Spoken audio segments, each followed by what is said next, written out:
قابل صد احترام محترم و مکرم حاضرین مجلس و حاضرات، آج 19 ذوالحجہ ہے اور 18 ذوالحجہ یعنی گزشتہ کل تاریخ اسلامی کے اندر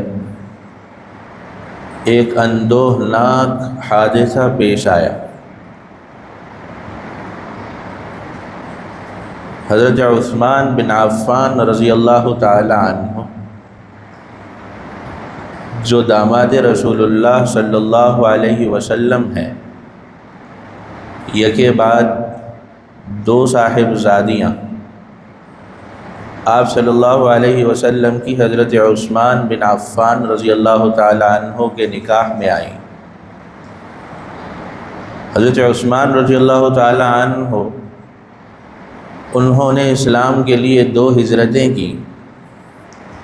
انہوں نے اسلام کے لیے اپنا کثیر مال خرچ کیا، حتیٰ کہ آپ صلی اللہ علیہ وسلم نے ان سے متعلق دنیا میں یہ فرمایا کہ اگر میری اور بیٹیاں بھی ہوتی تو میں ایک کے بعد ایک وہ عثمان کو دیتا۔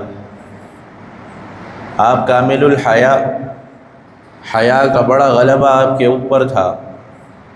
آپ کی آمد و رفت جس وقت بارگاہ نبوت میں ہوتی تو آپ صلی اللہ علیہ وسلم ان کے مزاج کا پاس رکھا کرتے،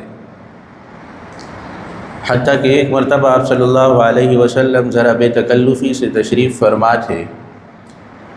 تہبند کا کپڑا کچھ پنڈلی تک آیا ہوا تھا اور اسی اثناء کے اندر خادم حاضر ہوا اور کہنے لگا کہ یا رسول اللہ، ابو بکر آئے ہیں اور اندر آنے کی اجازت چاہتے ہیں۔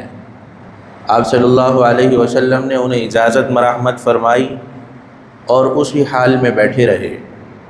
کچھ گفتگو ہوئی کہ اسی اثناء کے اندر خادم دوبارہ حاضر ہوا اور کہنے لگے کہ یا رسول اللہ، عمر آئے ہیں اور وہ اندر آنے کی اجازت چاہتے ہیں۔ آپ صلی اللہ علیہ وسلم یوں ہی تشریف فرما رہے اور فرمایا کہ انہیں بھی اندر آنے کی اجازت دی جائے، اور آپس میں وہ کچھ دیر محو گفتگو رہی، حتیٰ کہ پھر خادم آئے اور کہنے لگے کہ عثمان آئے ہیں اور وہ اندر آنا چاہتے ہیں۔ آپ صلی اللہ علیہ وسلم نے اس وقت اپنی پنڈلی تک جو ان کی تہبند آئی ہوئی تھی اس کو درست کیا اور نیچے تک کیا، اور وہ جو پیر آپ نے دراز فرمایا ہوا تھا اسے ذرا سمیٹ لیا اور کہنے لگے کہ اب عثمان کو بلاؤ، اب اسے بلاؤ۔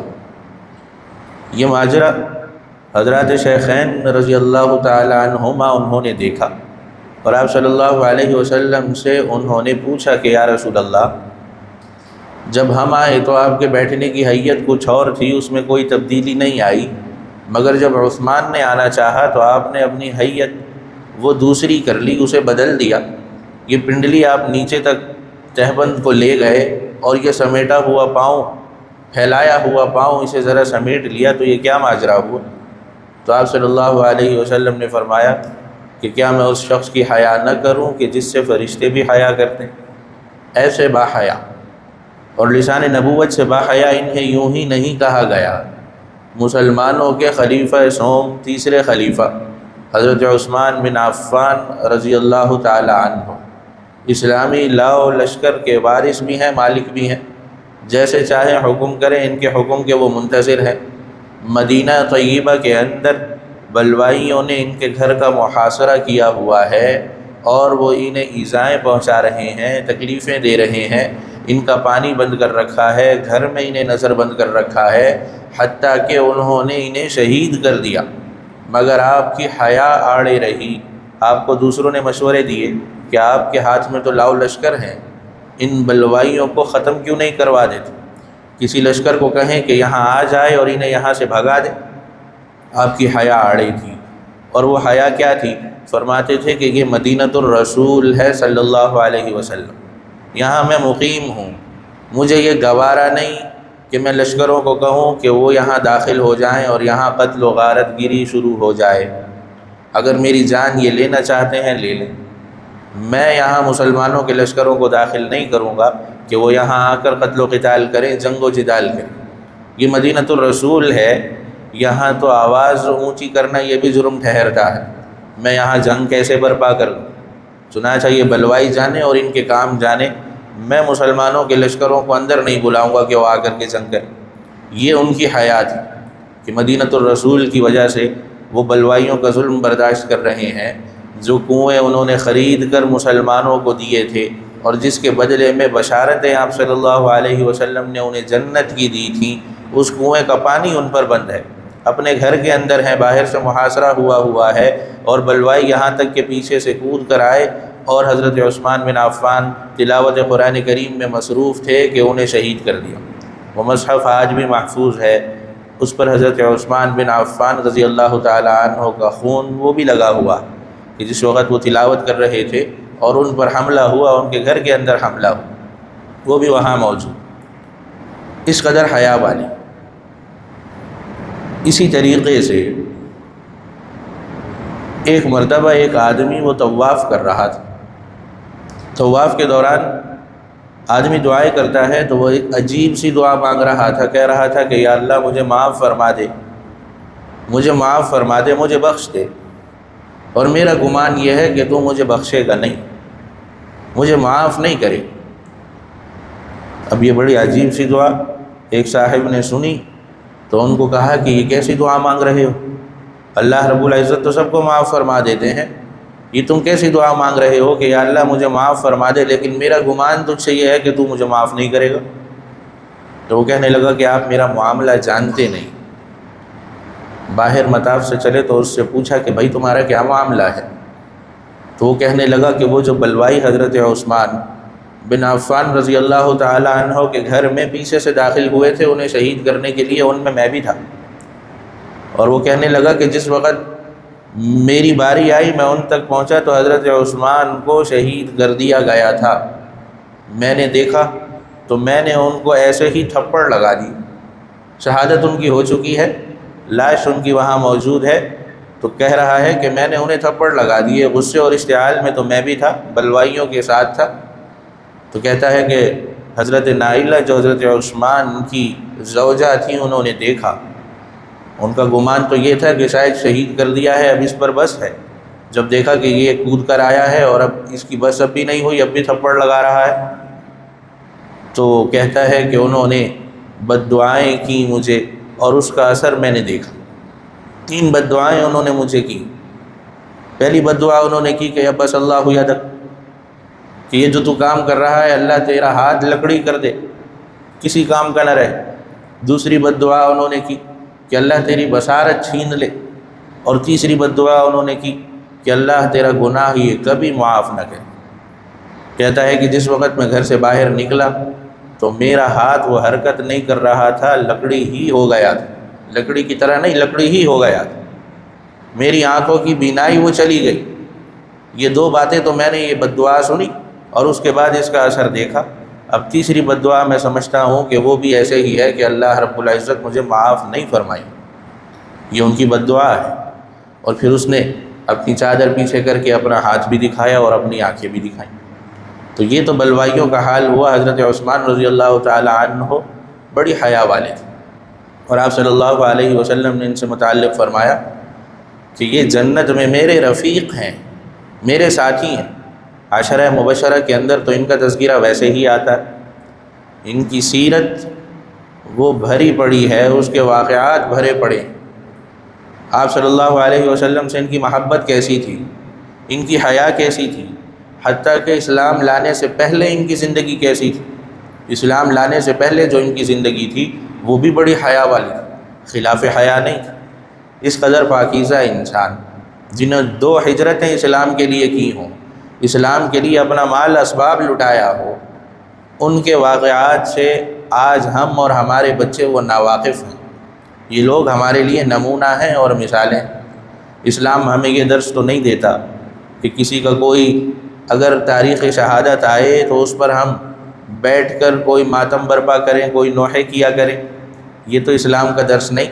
ہاں مگر اتنا ضرور ہے کہ جب یہ ایام آتے ہیں ہمیں معلوم چلتا ہے کہ آج فلاں دن ہے، تو اس شخص سے متعلق ہم مستند واقعات کچھ خود پڑھا کریں، روایات کچھ خود دیکھا کریں، اپنے بچوں کو وہ بتلایا کریں کہ یہ شخصیت کون تھی، اسلام میں اس کا کیا مقام تھا، اور اس نے مسلمانوں کے لیے کیا کارہائے نمایاں انجام دیے، اور کس طریقے سے وہ اس دنیا سے رخصت ہوا۔ یہ بطور مسلمان ہم سب کا فرض ہے، یہ دین ہے جو ہم نے آگے منتقل کرنا۔ تو یہ ایام آتے ہیں گزر جاتے ہیں، ہم میں سے اکثر تو ان شخصیات کے متعلق زیادہ جانتے بھی نہیں جانتے، یہ ہماری کمزوری۔ تو جب بھی تاریخی ایام یہ آئیں تو ہمیں یہ چاہیے کہ ہم ان کی شخصیات کا مطالعہ کریں اور اپنے بچوں کو ان سے متعلق آگاہ کریں کہ اسلام کے اندر یہ شخصیات کون تھیں۔ تو حضرت عثمان بن عفان رضی اللہ تعالیٰ عنہ، ان کی مختصر شخصیت کا حال میں نے آپ کے سامنے رکھا۔ اسلام کے اندر خرچ کرنے میں سب سے آگے تھے، سب سے زیادہ لٹانے والے، حتیٰ کہ مشہور واقعہ وہ آپ نے سن رکھا ہے کہ مدینہ طیبہ کے اندر مسلمانوں کو پانی کی قلت ہوئی، آپ صلی اللہ علیہ وسلم کے پاس وہ گئے اور کہا یا رسول اللہ ہمیں پانی کی قلت ہے، اور وہ فلاں کنواں ہے ایک یہودی کے پاس، تو وہ کنواں اگر وہ مسلمانوں کو کسی طریقے سے حاصل ہو جائے تو ہماری یہ شکایت دور ہو جائے۔ آپ صلی اللہ علیہ وسلم نے مسلمانوں سے فرمایا کہ تم میں سے کون شخص اسے خریدے گا مسلمانوں کے لیے، جو شخص ایسا کرے گا میں اسے جنت کی بشارت دیتا ہوں۔ حضرت عثمان بن عفان رضی اللہ تعالیٰ عنہ ان تک جب یہ بات پڑی تو وہ گئے اور اس یہودی سے کہا کہ معاملہ کرو۔ وہ یہ معلوم تھا اسے، وہ یہ جانتا تھا کہ مسلمانوں کو پانی کی قلت ہے، مگر یہ بھی جانتا تھا کہ میرا کاروبار اس سے چل رہا ہے، میں پانی خوب مہنگا فروخت کرتا ہوں، اور جب چاہتا ہوں فروخت کرتا ہوں، جب چاہتا ہوں مسلمانوں کو تنگ کرتا ہوں، بند کر دیتا ہوں، تو کچھ نہ کچھ حصہ تو ملکیت میں میرا بھی رہنا چاہیے۔ چنانچہ اس نے حضرت عثمان سے کہا کہ میں تمہیں یہ کنواں آدھا فروخت کرتا ہوں، پورا فروخت نہیں کرتا، ایک دن یہ تمہاری ملکیت ہوگا، ایک دن میری ملکیت ہوگی، جس دن تمہاری ملکیت ہوگا اس دن تم پانی بیچ کر کے نفع کمانا، جس دن میری ملکیت ہوگا اس دن میں پانی بیچ کر کے نفع کماؤں۔ یہ بات حضرت عثمان کی شخصیت تو وہ نہیں جانتا تھا، اسلامی تعلیمات تو وہ نہیں جانتا تھا، اس کے یہ بات بھی سامنے نہیں تھی کہ حضرت عثمان کس مقصد کے لیے کنواں خرید رہے ہیں۔ چنانچہ سودا طے پا گیا، اب جس دن اس کا دن ہوتا تو وہ پانی مہنگا فروخت کرتا۔ حضرت عثمان رضی اللہ تعالیٰ عنہ نے اولاً مسلمانوں کے لیے پھر تمام انسانوں کے لیے فرمایا کہ یہ کنواں وقف ہے۔ وقف کا معنی یہ ہے کہ یہ اللہ کے لیے میں نے رسول اللہ صلی اللہ علیہ وسلم کے حکم پر خریدا، اور انہی کے حکم پر یہ میں نے وقف کر دیا۔ اب اس سے انسان پئیں، مسلمان پئیں، کہ جانوروں کو پلائیں، اس کا ثواب میرے کھاتے میں زیادہ رہے گا، اس سے میں ایک پائی بھی وصول نہیں کروں۔ تو جس دن حضرت عثمان رضی اللہ تعالیٰ عنہ کا دن ہوتا، ساری خلقت وہاں پانی اکٹھی کرنے کے لیے جمع ہوتی، پانی اکٹھا کرنے کے لیے جمع ہوتی، اپنی مشکیزیں وہ لے کر آئے ہوتے، ڈولوں سے نکالتے، مشکیزیں بھر بھر کر لے جاتے، اور جس دن اس یہودی کا دن ہوتا وہ کنویں پر اکیلا بیٹھا رہتا، کوئی پانی لینے نہیں آتا، اس لیے کہ حضرت عثمان کے دن میں وہ مفت میں پانی لے کر جا چکے ہوتے، کیا مسلمان کیا غیر مسلم سارے انسان آتے اور پانی لے جاتے۔ اب جب اس نے یہ معاملہ دیکھا تو ابھی سے سمجھ میں آیا کہ میں نے تو گھاٹے کا سودا کیا ہے، یہ تو پورا کنواں میں نے آدھے پیسوں میں فروخت کر دیا۔ تو حضرت عثمان سے وہ یہ کہنے لگا کہ باقی آدھا کنواں یہ بھی آپ خرید لیں، مجھے اس میں اب کوئی دلچسپی نہیں رہی، مجھے اس میں کوئی نفع نظر نہیں آتا، پانی تو آپ نے ایسے ہی مفت کر دیا ہے، تو جہاں وہ اوروں کو ملتا ہے میں بھی لے جایا کروں گا، پانی کی تنگی تو میری ایسے ختم، اور منافع اس سے مجھے کچھ آنا نہیں، تو یہ آدھی ملکیت بھی آپ رکھ لیں اور مجھے اس کے پیسے دے دیں۔ اس کے عوض حضرت عثمان رضی اللہ تعالیٰ عنہ نے اسے قیمت ادا کی اور اس کنویں کے مالک ہو گئے۔ اس کنویں پر اللہ رب العزت آپ حضرات کو بھی لے جائے، میں خود گیا ہوں، میں نے اس کا پانی پیا ہے، اور اس کے پانی کے اندر کچھ شیرینی ہے، کچھ میٹھا پانی، جیسے آپ شربت پئیں تو آپ کو محسوس ہوتا ہے، تو وہ پانی ایسا ٹھنڈا اور میٹھا۔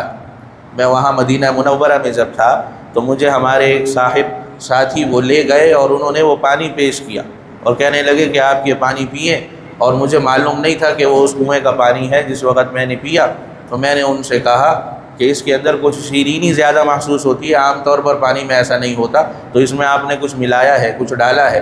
تو وہ کہنے لگے کہ نہیں، یہاں برابر میں حضرت عثمان بن عفان رضی اللہ تعالیٰ عنہ کا وہی کنواں ہے جو انہوں نے یہودی سے خرید کر فروخت کیا تھا، آج بھی مسلمان اس سے پانی پی رہے ہیں۔ اور یہی نہیں، آپ کے وقف آج بھی مکہ مکرمہ کے اندر، مدینہ منورہ کے اندر موجود ہیں جو آپ کے نام سے۔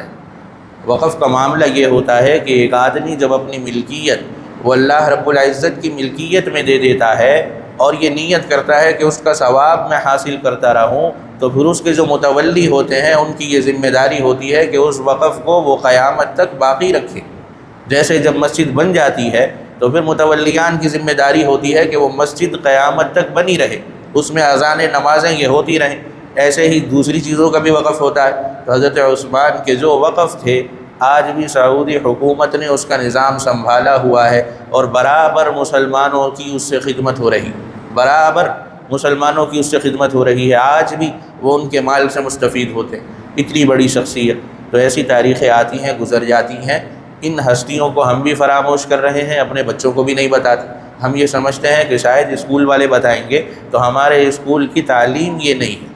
ہمارے اسکول کے اندر جو تعلیم ہے وہ کمانے کی تعلیم ہے، وہ فن کی تعلیم ہے۔ وہ آپ کی ہستیاں انہیں بچوں کو نہیں بتائیں گے، بتلا بھی دیا تو موٹا موٹا نام بتا دیا، ایک آدھ واقعہ بتا دیا، حالانکہ یہ وہ شخصیات ہیں کہ ان کی پوری زندگی قابل مطالعہ۔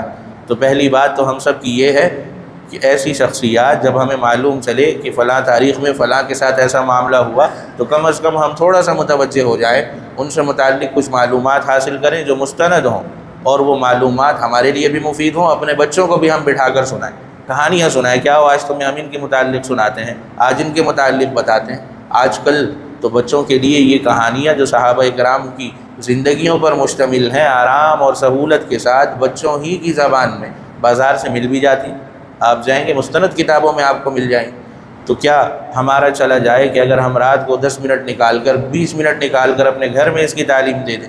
یقین جانیے کہ اگر ہم اسے اپنا معمول بنا لیں تو ہمارے بچوں کو اسلام کا بہت سارا حصہ جو تاریخ پر مشتمل ہے وہ مل جائے۔ وہ ہم سے سنیں گے، اپنے سینے میں محفوظ کریں گے، اپنی آنے والی نسلوں کو سنائیں گے، اور اسلام ہم تک بھی یوں ہی سینہ بسینہ چلتا ہوا ہے۔ ہم کمزوری دکھا رہے ہیں، اس کی طرف التفات نہیں کرتے۔ بہرحال دوسری آیت مبارکہ جو میں نے آپ کے سامنے تلاوت کی، اس میں اللہ رب العزت فرما رہے ہیں کہ بے شک وہ لوگ جنہوں نے یہ کہا کہ ربنا اللہ، ہمارا رب اللہ ہے، مسلمان ہوئے، ثم استقاموا، اور پھر صرف مسلمان نہیں ہوئے بلکہ اسلامی ضروریات کی جو چیزیں تھیں اس میں عبادت ہے، اس میں معاشرت ہے، مناکحت ہے، عدالت ہے، اس سب کے اندر ثم استقاموا، استقامت اختیار کیے رکھے، یعنی شریعت کے جو احکام تھے ان پر کاربند رہے، ان کے مطابق زندگی بسر کرتے رہے۔ فرمایا تتنزل علیہم الملائکۃ الا تخافوا ولا تحزنوا وابشروا بالجنہ، کہ ان کے اوپر ملائکہ کو نازل کیا جاتا ہے، اتارا جاتا ہے، وہ آ کر اس شخص سے کہتے ہیں کہ تم خوف نہ کھاؤ، تم غم نہ کرو، وابشروا بالجنہ، اور انہیں جنتوں کی بشارت دی جاتی۔ دو باتیں یہاں سے ہمیں سمجھ میں آئیں۔ ایک بات یہ کہ اتنی بات کہنا کہ میں مسلمان ہوں، کلمہ پڑھ لینا، کیا یہ کافی ہے؟ دوسری بات یہ کہ یہ استقامت کیا چیز ہے۔ آپ صلی اللہ علیہ وسلم کے پاس ایک صحابی آئے اور کہنے لگے کہ یا رسول اللہ، مجھے آپ ایک ایسی نصیحت فرما دیجئے کہ وہ نصیحت مجھے کافی ہو جائے، دین کے معاملے میں پھر مجھے کچھ دوسری بات کسی سے پوچھنے کی ضرورت نہ رہے۔ آپ صلی اللہ علیہ وسلم نے ان سے فرمایا قل آمنت باللہ ثم استقم، کہ تم کہو کہ میں اللہ پر ایمان لایا، یعنی مسلمان ہو جاؤ، ثم استقم، اور پھر شریعت کے مطابق اپنی زندگی گزارو، شریعت کے مطابق اپنی زندگی گزارو۔ استقامت کا یہ معنی۔ اور تعرف الاشیاء بازدادها، ضد سے چیز زیادہ واضح ہو جاتی ہے، سمجھ میں آتی ہے۔ اور مزید استقامت کو سمجھ لیجئے کہ ہمارا ایک رویہ ہوتا ہے، وہ رویہ یہ ہوتا ہے کہ ہم ایک دن کے نمازی ہوئے، 2 دن کے نمازی ہوئے، تیسرے دن نماز چھوڑ دی۔ وہ رویہ یہ ہوتا ہے کہ ہم قربانی کرنے میں تو آگے تھے، لیکن اس کے بعد دین اسلام کے جو احکامات ہیں اس پر عمل پیرا ہی نہیں ہو رہے۔ سال کے سال جب قربانی آئے گی ہم کر دیں گے، زکوٰۃ میں تو ہم آگے ہیں، صدقات سے ہاتھ کھینچا ہوا ہے، یہ کبھی دل کیا تو زکوٰۃ دے دی، کبھی دل کیا تو نہیں دے دی۔ اسے استقامت نہیں کہتے، یہ استقامت کی ضد۔ استقامت کا معنی ہوتا ہے مستقل کسی چیز پر کاربند رہنا۔ جس طریقے سے یہ 5 وقتہ نماز ہے، استقامت اسی کے اندر ہے۔ آپ نے فجر پڑھنی ہے، روز پڑھنی، ظہر پڑھنی ہے، روز پڑھنی، عصر پڑھنی ہے، روز پڑھنی ہے، مغرب پڑھنی ہے، روز پڑھنی ہے، عشاء ہے، روز پڑھنی ہے، کسی دن چھٹی نہیں، کسی حال میں چھٹی نہیں۔ یہ ایک عمل ہے، اور اس پر استقامت یہ فرض کے درجے کی۔ اگر کوئی شخص نہیں پڑھتا، آپ صلی اللہ علیہ وسلم نے فرمایا کہ مسلمان اور کافر کے درمیان فرق کرنے والی چیز یہی علماء کرام فرماتے ہیں کہ ہم سارے مسلمانوں کے گھر میں پیدا ہوئے، اسلام کے بنیادی ارکان ہمیں معلوم چلے کہ کتنے تھے؟ 5 تھے، 5 بنیادی ارکان۔ اس کے اندر ایک کلمہ ہے شہادتین، وہ ہم مسلمانوں کے گھر میں پیدا ہوئے تو ہمیں الگ سے پڑھنے کی ضرورت نہیں پڑی۔ اس کے بعد ایک زکوٰۃ ہے، زکوٰۃ ہر مسلمان پر نہیں، جو صاحب نصاب ہو اس پر زکوٰۃ ہے، زکوٰۃ بھی ہر مسلمان پر نہیں۔ اسی طریقے سے روزہ، اگر کوئی شخص وہ مسافر ہو اس پر روزہ نہیں، کوئی شخص وہ مریض ہو بیمار ہو اس پر روزہ نہیں، اس پر سے روزہ ختم ہو جاتا ہے۔ اسی طریقے سے حج ہے، وہ بھی ہر مسلمان پر نہیں، جو صاحب نصاب ہے مالدار ہے فقط اس پر۔ باقی ہر مسلمان پر کیا رہ جاتا ہے؟